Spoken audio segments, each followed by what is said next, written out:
3, 2, 1. What's up, guys? VZNE here, and welcome to another Vanguard standard deck profile. This time I'm coming at you with my Navalgazer Rush deck profile. It's like my third best deck right now that I have. So let's get right into it. This is an Excel deck. Don't forget you have to play a minimum of 3. Excel adds another rearguard circle, and overall is just helps me get big board. This is more of a standard. You're not playing Maelstrom in this deck because this is a rush deck. Because there's no other grade 3s at the time. So let's just get right into it, and I'll explain to you my deck profile choices, my card choices. If you like the video, don't forget to like, comment, subscribe, and turn on notifications. Smash that bell, and let's get right into it. For starters, we are playing 4 copies of Navalgazer Dragon. Your basic grade 4 has the imaginary gift Excel marker.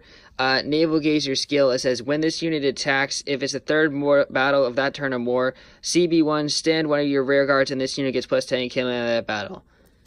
Simple skill, very effective later on, especially when you have front triggers on your board. Helps get a lot of muscle on the board very easily. The rest of the other grade 3s we are playing is 2 copies of Marine General of Raging Waves Gonadicus. Attacks the Vanguard. If it's not boosted, it gets plus 5k. So on the own, he's just a unit you can place on the Excel circle, and he's really good. I don't like playing more than this because he's not that great. I wish Aqua Force had a better grade 3 I could be playing that's not Maelstrom because he's expensive. That would actually influence my rush. But otherwise, this is the only thing that happened right there. The only other thing else that I found helpful was this 1 copy of Riptide Dragon. He's a really simple skill and a hard one to influence.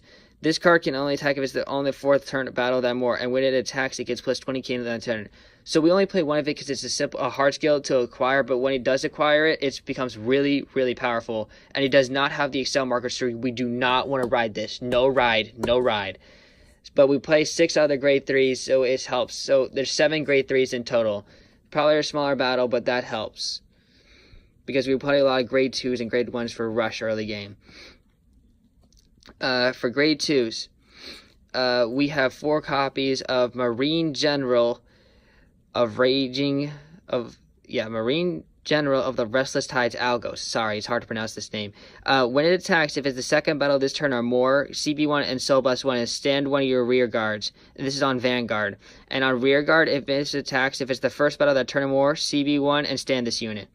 Helps. Really, really, really good. 4 copies of Lazarus.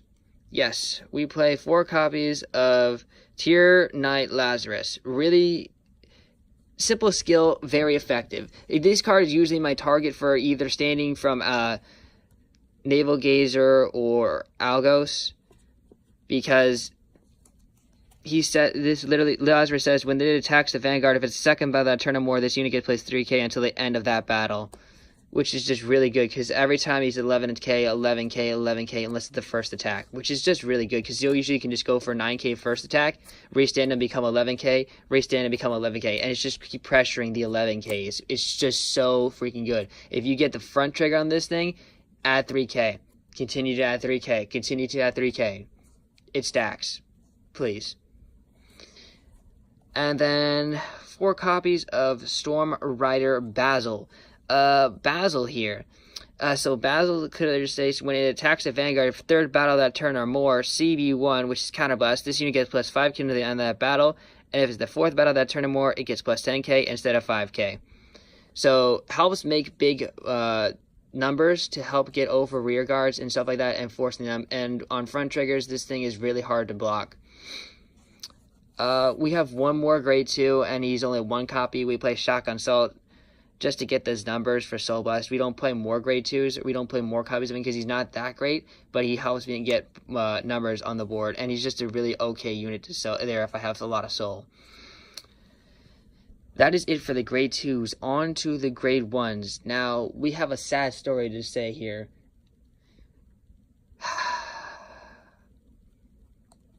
We play 4 of the original PGs. A rest in peace for the draw PGs that do not exist in my deck. onto the deck profile. Yeah, I play 4 copies of Ilmarelda, the original PG. You're like, Strav, just play the draw PGs, and you'd be absolutely right. I wish I could. I don't have them, but I have the regular PGs, and honestly, it's because I play a little bit more fronts than I do play draws that I just put Ilmarelda in the deck. That's all I can really say. I do play some draws, but the Ilmarelda's in there just for that case. Now on to something that's really more happier. 4 copies of Light Signals Penguin Soldier. Congratulations, you won a penguin! Beat Penguin Soldier skill. You can read that if you want to. I'm not going to read that because it's a little bit complicated for those who don't know it. So you can rest this unit column as this unit gets plus 5k until the end of turn. And when your other unit attacks, if it's the 4th battle of the turn, return this unit and countercharge 1. Helps re-get a lot of good cards. Great card. $5 a piece for the congratulations. Congratulations! Hello! Next, we play 4 copies of Tier Knight Theo. Theo, staple grade 1, he's normal. Vanguard, Rearguard, attacks boosted, hits if it's the 2nd battle of that turn or more, one of my units gets plus 8k. Helps get more numbers on board really easily. Great card. Last grade 1 copy is Influent Dagger. If it's your attacks, if it's a 3rd of that battle or turn or more, it gets plus 3k until the end of the turn. And this will stack. So if I attack as a 3rd battle, add 3k. If it attacks as the 4th battle, add another 3k. So on its own, it will be added play 6k.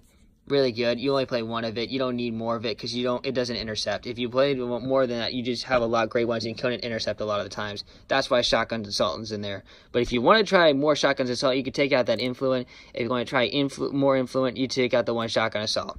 It's irreplaceable, but I just like playing the 1-on-1 ratio. For the trigger lineup.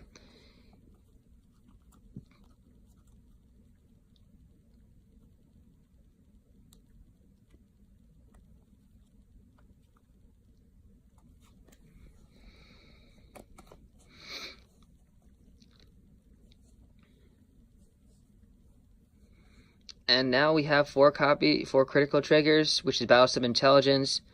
Great card, great trigger. Other triggers we're playing is 5 draw triggers. No, not 5 draw triggers. 5 front triggers, I'm sorry. 5 front triggers. 4 Outstrike Draco Kid and 1 High-Speed Dolphin Arrays. We're only playing 5 because we don't want to see a lot of them. We want to see more crits and, honestly, the more draws. So because you need to see the front triggers in order to make the board happen, but we still need to make the hand happen to get the board on the field. So that's why we play the 3 otters and not the 4 there. But we need the crits in there as well. And you obviously need to see your 4 heal triggers just to get your recovery. And then for your starter, we play 1 copy of Officer Cadet Eric, wrote upon, draw 1 card. So that is it for my Navalgazer Rush deck profile. If you guys enjoyed the deck profile, don't forget to like, comment, subscribe, and turn on notifications. And stay tuned for my Mandala Rush deck profile and Gigarex deck profile. And if you haven't watched it already, don't forget to go back and watch my Kagero retired deck profile. It was a nice hot banger budget deck profile. Thank you, and I'll see you guys later. Yeet.